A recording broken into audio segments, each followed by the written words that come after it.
Chapter 3. Faith. Visualization of and belief in attainment of desire. The second step toward riches. Faith is the head chemist of the mind. When faith is blended with the vibration of thought, the subconscious mind instantly picks up the vibration, translates it into its spiritual equivalent, and transmits it to infinite intelligence, as in the case of prayer. The emotions of faith, love, and sex are the most powerful of all the major positive emotions. When the three are blended, they have the effect of coloring the vibration of thought in such a way that it instantly reaches the subconscious mind, where it is changed into its spiritual equivalent, the only form that induces a response from infinite intelligence. Love and faith are psychic, related to the spiritual side of man. Sex is purely biological and related only to the physical. The mixing or blending of these three emotions has the effect of opening a direct line of communication between the finite thinking mind of man and infinite intelligence. How to develop faith. There comes now a statement which will give a better understanding of the importance the principle of autosuggestion assumes in the transmutation of desire into its physical or monetary equivalent. Namely, faith is a state of mind which may be induced or created by affirmation or repeated instructions to the subconscious mind through the principle of autosuggestion. As an illustration, consider the purpose for which you are, presumably, reading this book. The object is, naturally, to acquire the ability to transmute the intangible thought impulse of desire into its physical counterpart, money. By following the instructions laid down in the chapters on autosuggestion and the subconscious mind, as summarized in the chapter on autosuggestion, you may convince the subconscious mind that you believe you will receive that for which you ask, and it will act upon that belief, which your subconscious mind passes back to you in the form of faith, followed by definite plans for procuring that which you desire. The method by which one develops faith, where it does not already exist, is extremely difficult to describe, almost as difficult, in fact, as it would be to describe the color of red to a blind man who has never seen color and has nothing with which to compare what you describe to him. Faith is a state of mind which you may develop at will after you have mastered the 13 principles, because it is a state of mind which develops voluntarily through application and use of these principles. Repetition of affirmation of orders to your subconscious mind is the only known method of voluntary development of the emotion of faith. Perhaps the meaning may be made clearer through the following explanation as to the way men sometimes become criminals. Stated in the words of a famous criminologist, when men first come into contact with crime, they abhor it. If they remain in contact with crime for a time, they become accustomed to it and endure it. If they remain in contact with it long enough, they finally embrace it and become influenced by it. This is the equivalent of saying that any impulse of thought which is repeatedly passed on to the subconscious mind is finally accepted and acted upon by the subconscious mind, which proceeds to translate that impulse into its physical equivalent by the most practical procedure available. In connection with this, consider again the statement, thoughts, which have been emotionalized, given feeling, and mixed with faith, begin immediately to translate themselves into their physical equivalent or counterpart. The emotions, or the feeling portion of thoughts, are the factors which give thoughts vitality, life, and action. The emotions of faith, love, and sex, when mixed with any thought impulse, give it greater action than any of these emotions can do singly. Not only thought impulses which have been mixed with faith, but those which have been mixed with any of the positive emotions, or any of the negative emotions, may reach and influence the subconscious mind. From this statement, you will understand that the subconscious mind will translate into its physical equivalent, a thought impulse of a negative or destructive nature, just as readily as it will act upon thought impulses of a positive or constructive nature. This accounts for the strange phenomenon which so many millions of people experience, referred to as misfortune or bad luck. There are millions of people who believe themselves doomed to poverty and failure because of some strange force over which they believe they have no control. They are the creators of their own misfortunes because of this negative belief, which is picked up by the subconscious mind and translated into its physical equivalent. This is an appropriate place at which to suggest again that you may benefit by passing on to your subconscious mind any desire which you wish translated into its physical or monetary equivalent in a state of expectancy or belief that the transmutation will actually take place. Your belief, or faith, is the element which determines the action of your subconscious mind. There is nothing to hinder you from deceiving your subconscious mind when giving it instructions through autosuggestion, as I deceived my son's subconscious mind. To make this deceit more realistic, conduct yourself just as you would if you were already in possession of the material thing which you are demanding when you call upon your subconscious mind. The subconscious mind will transmute into its physical equivalent by the most direct and practical media available, any order which is given to it in a state of belief or faith that the order will be carried out. Surely, enough has been stated to give a starting point from which one may, through experiment and practice, acquire the ability to mix faith with any order given to the subconscious mind. Perfection will come through practice. It cannot come by merely reading instructions. If it be true that one may become a criminal by association with crime, and this is a known fact, it is equally true that one may develop faith by voluntarily suggesting to the subconscious mind that one has faith. The mind comes, finally, to take on the nature of the influences which dominate it. Understand this truth, and you will know why it is essential for you to encourage the positive emotions as dominating forces of your mind and discourage and eliminate negative emotions. A mind dominated by positive emotions becomes a favorable abode for the state of mind known as faith. A mind so dominated may, at will, give the subconscious mind instructions, which it will accept and act upon immediately. Faith is a state of mind which may be induced by autosuggestion. All down the ages, the religionists have admonished struggling humanity to have faith in this, that, and the other, dogma or creed, but they have failed to tell people how to have faith. They have not stated that faith is a state of mind and that it may be induced by self-suggestion. In language which any normal human being can understand, we will describe all that is known about the principle through which faith may be developed, where it does not already exist. Have faith in yourself, faith in the infinite. Before we begin, you should be reminded again that faith is the eternal elixir which gives life, power, and action to the impulse of thought. The foregoing sentence is worth reading a second time, and a third, and a fourth. It is worth reading aloud. Faith is the starting point of all accumulation of riches. Faith is the basis of all miracles and all mysteries which cannot be analyzed by the rules of science. Faith is the only known antidote for failure. Faith is the element, the chemical, which, when mixed with prayer, gives one direct communication with infinite intelligence. Faith is the element which transforms the ordinary vibration of thought, created by the finite mind of man, into the spiritual equivalent. Faith is the only agency through which the cosmic force of infinite intelligence can be harnessed and used by man. Every one of the foregoing statements is capable of proof. The proof is simple and easily demonstrated. It is wrapped up in the principle of autosuggestion. Let us center our attention, therefore, upon the subject of self-suggestion and find out what it is and what it is capable of achieving. It is a well-known fact that one comes, finally, to believe whatever one repeats to oneself, whether the statement be true or false. If a man repeats a lie over and over, he will eventually accept the lie as truth. Moreover, he will believe it to be the truth. Every man is what he is, because of the dominating thoughts which he permits to occupy his mind. Thoughts which a man deliberately places in his own mind and encourages with sympathy, and with which he mixes any one or more of the emotions, constitute the motivating forces which direct and control his every movement, act, and deed. Comes now a very significant statement of truth. Thoughts which are mixed with any of the feelings of emotions constitute a magnetic force which attracts, from the vibrations of the ether, other similar or related thoughts.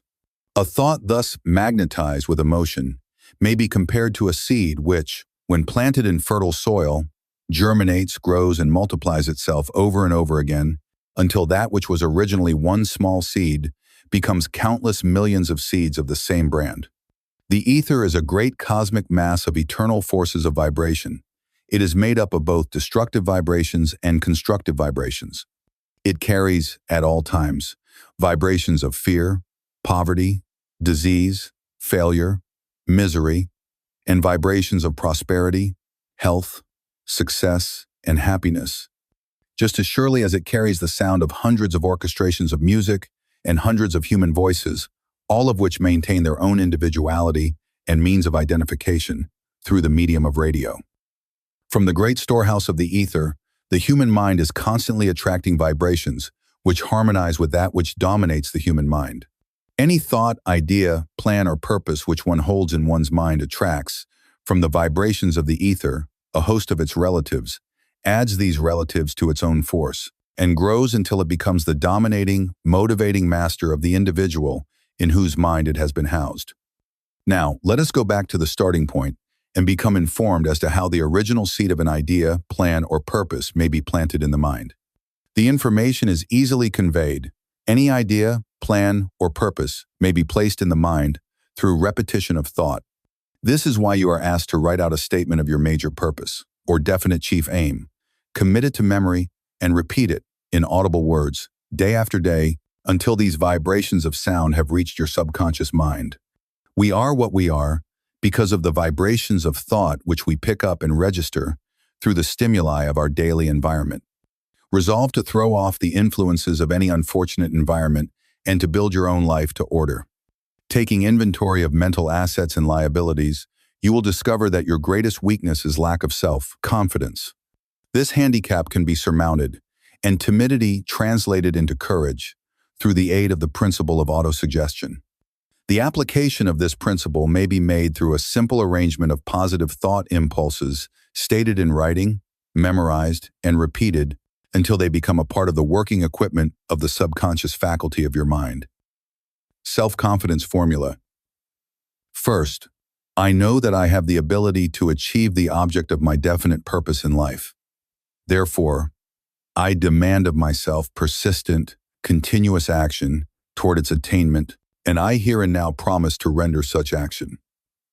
Second, I realize the dominating thoughts of my mind will eventually reproduce themselves in outward, physical action, and gradually transform themselves into physical reality. Therefore, I will concentrate my thoughts for 30 minutes daily upon the task of thinking of the person I intend to become, thereby creating in my mind a clear mental picture of that person. Third, I know through the principle of autosuggestion, any desire that I persistently hold in my mind will eventually seek expression through some practical means of attaining the object back of it. Therefore, I will devote 10 minutes daily to demanding of myself the development of self-confidence.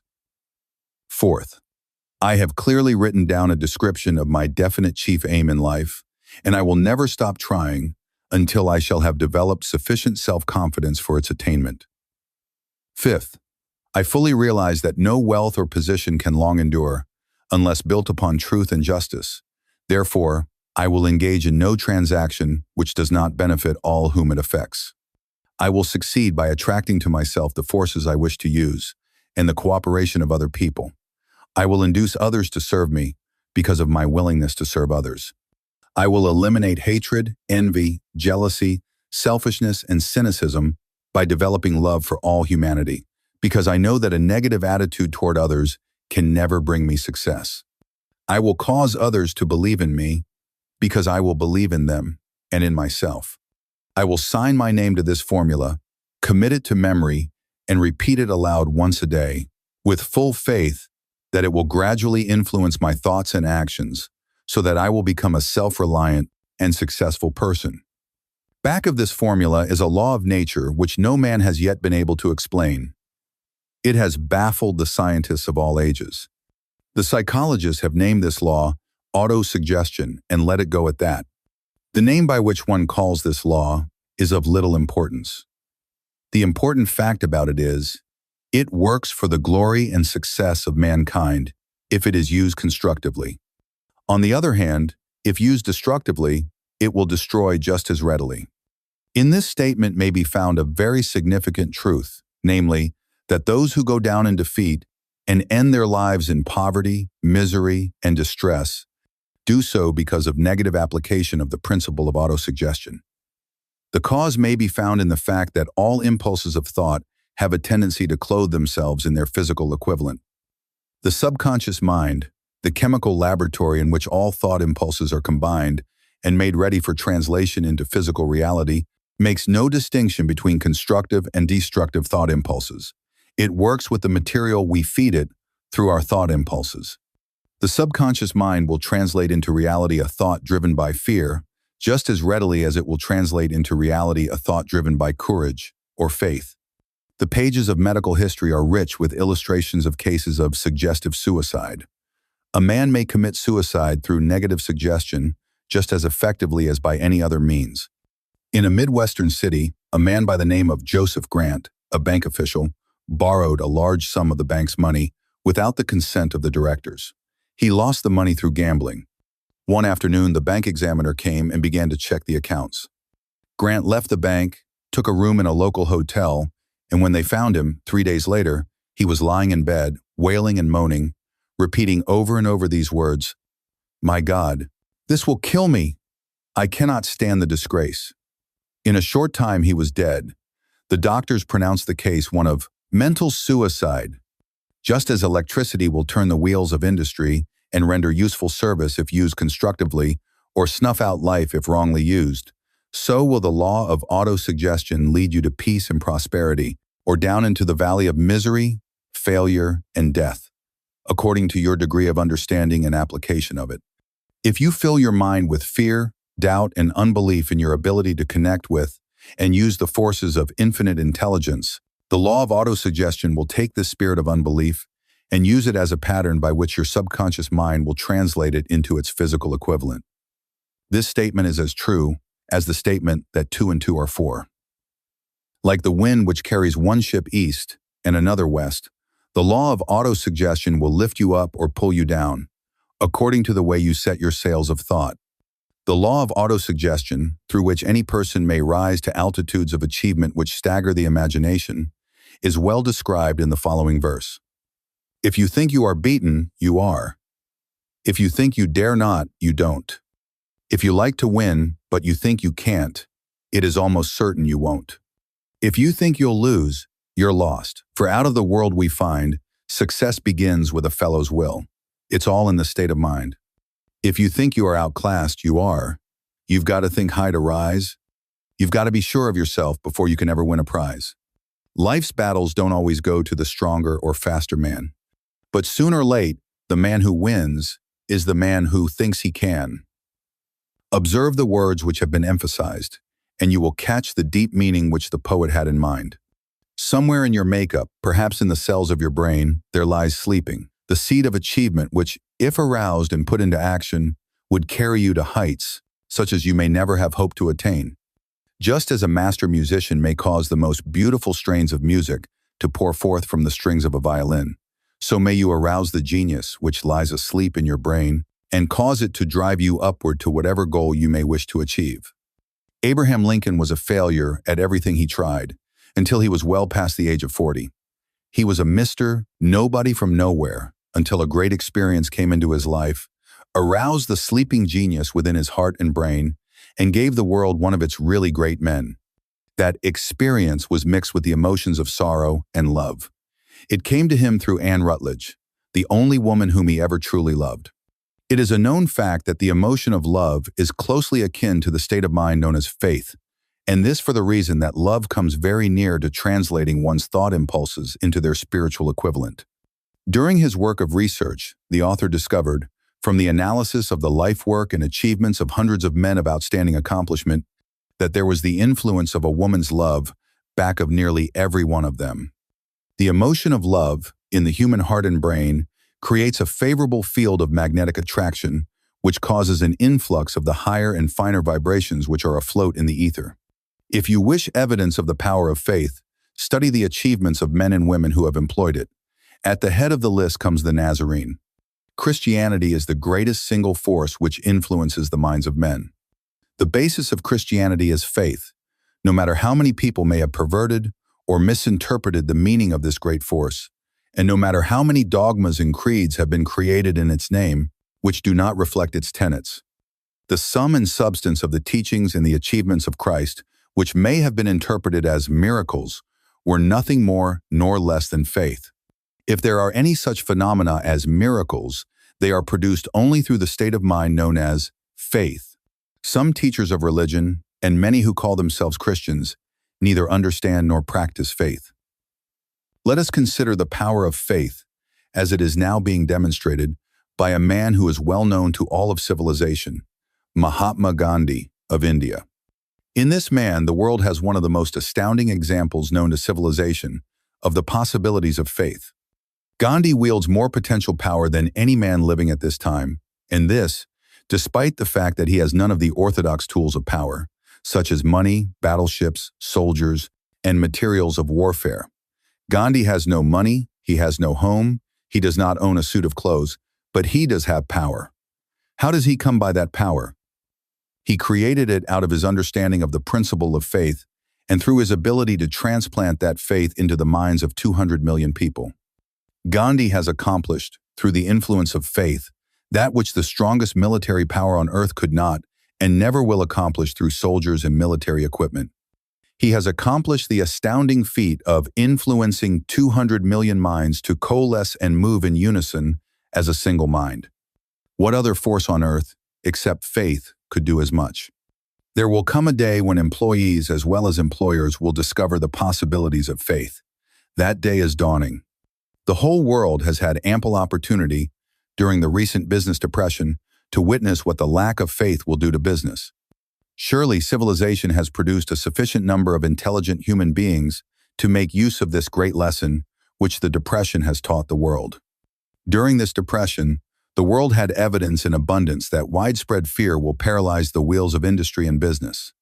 Out of this experience will arise leaders in business and industry who will profit by the example which Gandhi has set for the world, and they will apply to business the same tactics which he has used in building the greatest following known in the history of the world. These leaders will come from the rank and file of the unknown men, who now labor in the steel plants, the coal mines, the automobile factories, and in the small towns and cities of America. Business is due for a reform. Make no mistake about this. The methods of the past, based upon economic combinations of force and fear, will be supplanted by the better principles of faith and cooperation. Men who labor will receive more than daily wages.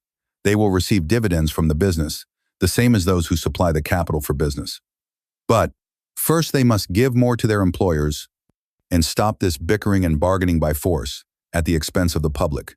They must earn the right to dividends. Moreover, and this is the most important thing of all, they will be led by leaders who will understand and apply the principles employed by Mahatma Gandhi.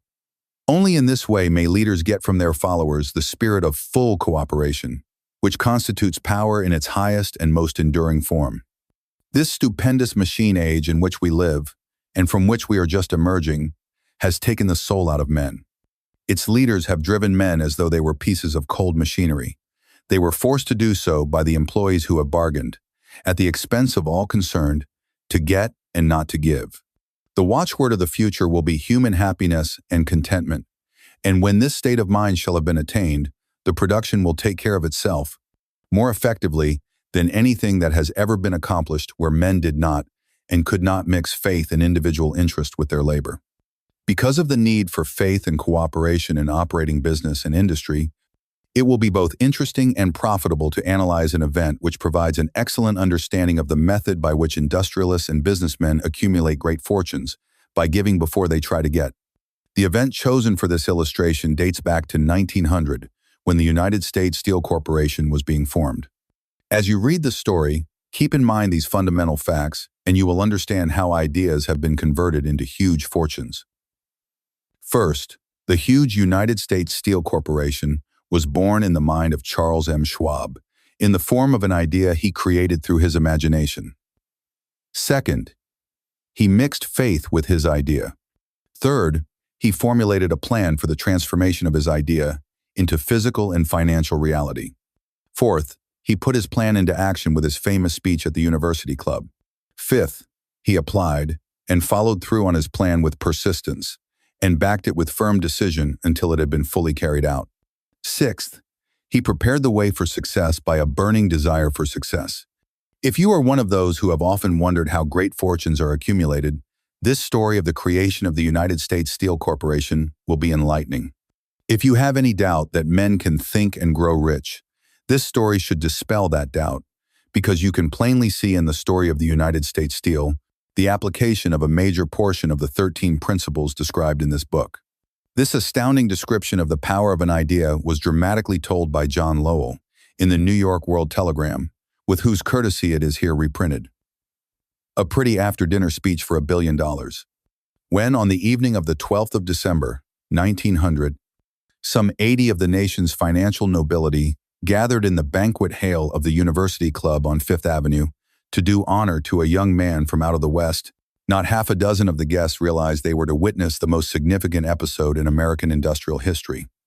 J. Edward Simmons and Charles Stewart Smith, their hearts full of gratitude for the lavish hospitality bestowed on them by Charles M. Schwab during a recent visit to Pittsburgh, had arranged the dinner to introduce the 38-year-old steel man to Eastern Banking Society. But they didn't expect him to stampede the convention. They warned him, in fact, that the bosoms within New York's stuffed shirts would not be responsive to oratory, and that, if he didn't want to bore the Stillmans and Harrimans and Vanderbilts, he had better limit himself to 15 or 20 minutes of polite vaporings and let it go at that. Even John Pierpont Morgan, sitting on the right hand of Schwab as became his imperial dignity, intended to grace the banquet table with his presence only briefly. And so far as the press and public were concerned, the whole affair was of so little moment that no mention of it found its way into print the next day. So the two hosts and their distinguished guests ate their way through the usual 7 or 8 courses. There was little conversation, and what there was of it was restrained. Few of the bankers and brokers had met Schwab, whose career had flowered along the banks of the Monongahela, and none knew him well. But before the evening was over, they, and with them Moneymaster Morgan, were to be swept off their feet, and $1 billion baby, the United States Steel Corporation, was to be conceived. It is perhaps unfortunate for the sake of history that no record of Charlie Schwab's speech at the dinner ever was made. He repeated some parts of it at a later date during a similar meeting of Chicago bankers.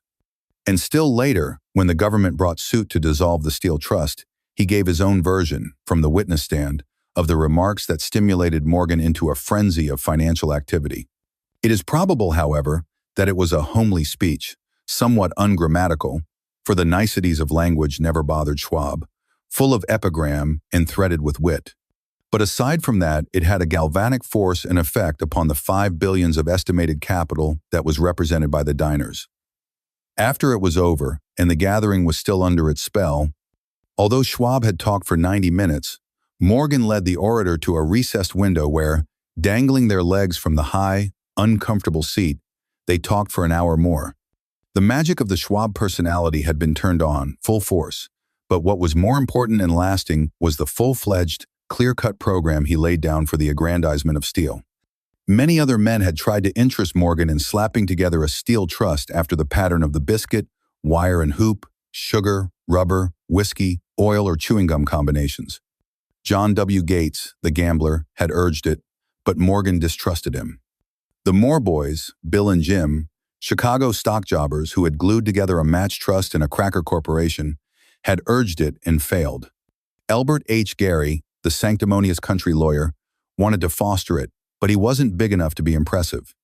Until Schwab's eloquence took J.P. Morgan to the heights from which he could visualize the solid results of the most daring financial undertaking ever conceived, the project was regarded as a delirious dream of easy money crackpots. The financial magnetism that began, a generation ago, to attract thousands of small and sometimes inefficiently managed companies into large and competition-crushing combinations, had become operative in the steel world through the devices of that jovial business pirate, John W. Gates. Gates already had formed the American Steel and Wire Company out of a chain of small concerns, and together with Morgan had created the Federal Steel Company. The National Tube and American Bridge Companies were 2 more Morgan concerns, and the Moore brothers had forsaken the match and cookie business to form the American Group, Tin Plate, Steel Hoop, Sheet Steel, and the National Steel Company. But by the side of Andrew Carnegie's gigantic vertical trust, a trust owned and operated by 53 partners, those other combinations were picayune. They might combine to their heart's content, but the whole lot of them couldn't make a dent in the Carnegie organization, and Morgan knew it. The eccentric old Scot knew it too.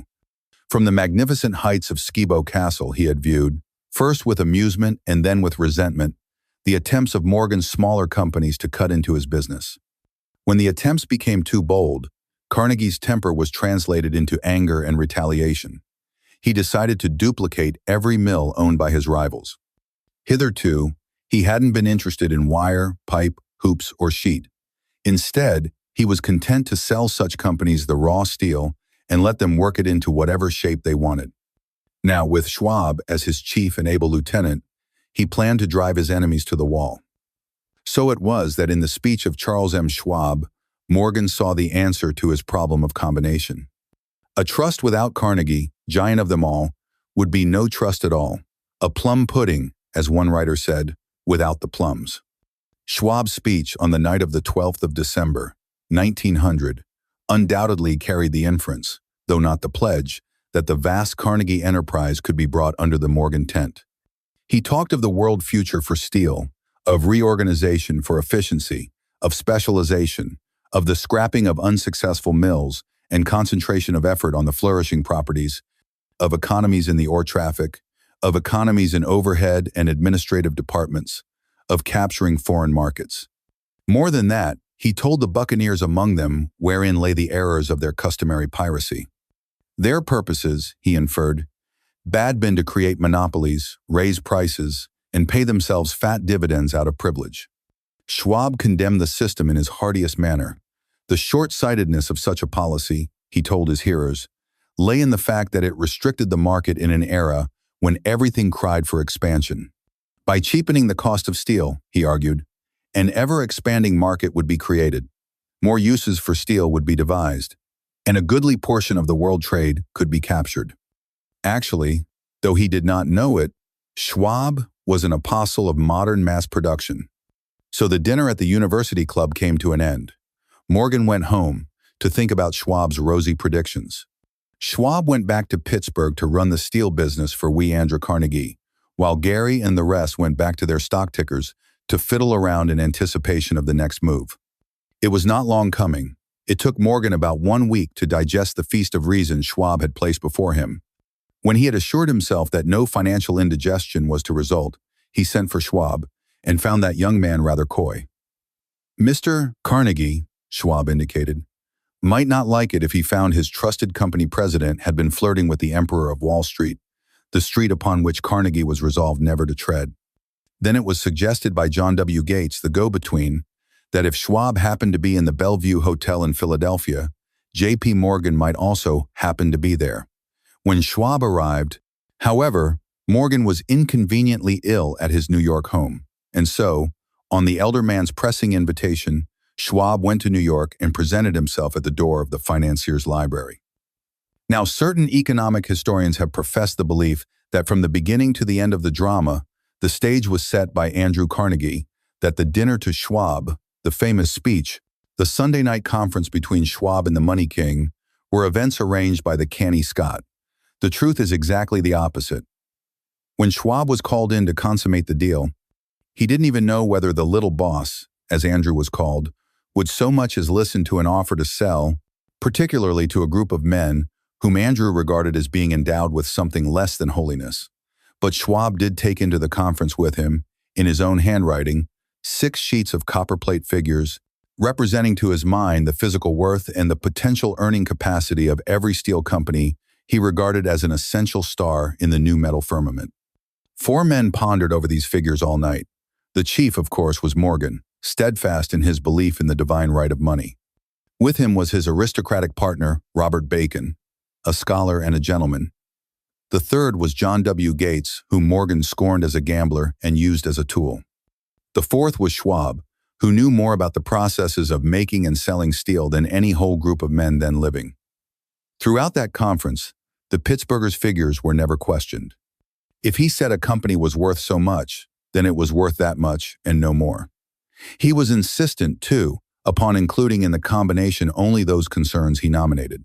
He had conceived a corporation in which there would be no duplication, not even to satisfy the greed of friends who wanted to unload their companies upon the broad Morgan shoulders.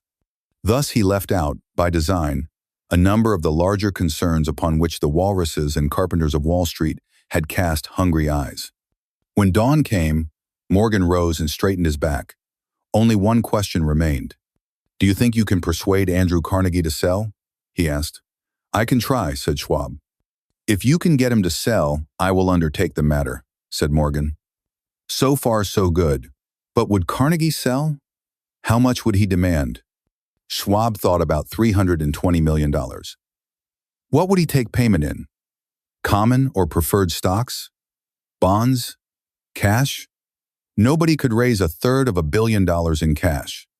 There was a golf game in January on the frost-cracking heath of the street, Andrew's Links in Westchester, with Andrew bundled up in sweaters against the cold, and Charlie talking volubly, as usual, to keep his spirits up.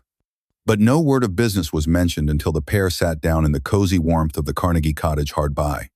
Then, with the same persuasiveness that had hypnotized 80 millionaires at the university club, Schwab poured out the glittering promises of retirement and comfort, of untold millions to satisfy the old man's social caprices. Carnegie capitulated, wrote a figure on a slip of paper, handed it to Schwab and said, "All right, that's what we'll sell for." The figure was approximately $400 million and was reached by taking the $320 million mentioned by Schwab as a basic figure and adding to it $80 million to represent the increased capital value over the previous 2 years. Later, on the deck of a transatlantic liner, the Scotsman said ruefully to Morgan, "I wish I had asked you for $100 million more." "If you had asked for it, you'd have gotten it," Morgan told him cheerfully. There was an uproar, of course. A British correspondent cabled that the foreign steel world was appalled by the gigantic combination. President Hadley, of Yale, declared that unless trusts were regulated, the country might expect an emperor in Washington within the next 25 years. But that able stock manipulator, Keene, went at his work of shoving the new stock at the public so vigorously that all the excess water, estimated by some at nearly $600 million, was absorbed in a twinkling. So Carnegie had his millions, and the Morgan Syndicate had $62 million for all its trouble, and all the boys from Gates to Gary had their millions. The 38-year-old Schwab had his reward. He was made president of the new corporation and remained in control until 1930. The dramatic story of big business, which you have just finished, was included in this book because it is a perfect illustration of the method by which desire can be transmuted into its physical equivalent. I imagine some readers will question the statement that a mere, intangible desire can be converted into its physical equivalent. Doubtless some will say, you cannot convert nothing into something. The answer is in the story of United States Steel. That giant organization was created in the mind of one man. The plan by which the organization was provided with the steel mills that gave it financial stability was created in the mind of the same man. His faith, his desire, his imagination, his persistence were the real ingredients that went into United States Steel.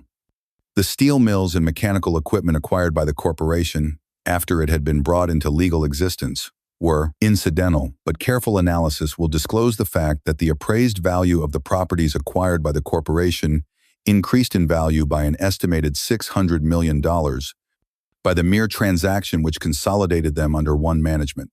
In other words, Charles M. Schwab's idea, plus the faith with which he conveyed it to the minds of J.P. Morgan and the others, was marketed for a profit of approximately $600 million. Not an insignificant sum for a single idea. What happened to some of the men who took their share of the millions of dollars of profit made by this transaction is a matter with which we are not now concerned. The important feature of the astounding achievement is that it serves as unquestionable evidence of the soundness of the philosophy described in this book, because this philosophy was the warp and the woof of the entire transaction. Moreover, the practicability of the philosophy has been established by the fact that the United States Steel Corporation prospered and became one of the richest and most powerful corporations in America, employing thousands of people, developing new uses for steel, and opening new markets, thus proving that the $600 million in profit which the Schwab idea produced was earned. Riches begin in the form of thought. The amount is limited only by the person in whose mind the thought is put into motion. Faith removes limitations. Remember this when you are ready to bargain with life for whatever it is that you ask as your price for having passed this way. Remember, also, that the man who created the United States Steel Corporation was practically unknown at the time. He was merely Andrew Carnegie's Man Friday until he gave birth to his famous idea. After that, he quickly rose to a position of power, fame, and riches. There are no limitations to the mind except those we acknowledge. Both poverty and riches are the offspring of thought.